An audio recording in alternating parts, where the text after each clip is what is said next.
Hi teacher, good evening. Today I am going to tell to you about the importance of caring for the planet.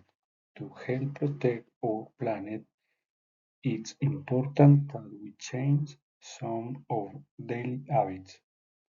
One of the easiest things we can do is reduce the amount of waste we produce. For example, we can separate our trash into recyclable material like plastic, paper, and glass. This helps make sure these items are reused instead of ending up in landfills or the ocean.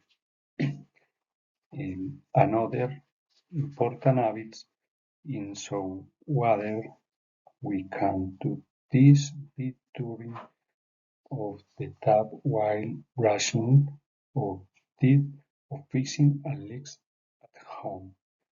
Water is a limited resource and we need to take care it.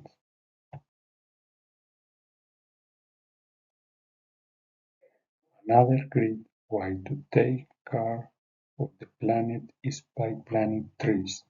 Trees help absorb carbon dioxide and improve the quality of the air. They make a big difference, especially in cities where pollution levels are high. We should also reduce the use of plastic. Instead of using plastic bags, we can carry reusable ones when go shopping. This small action helps reduce pollution in the rivers, oceans, and streets.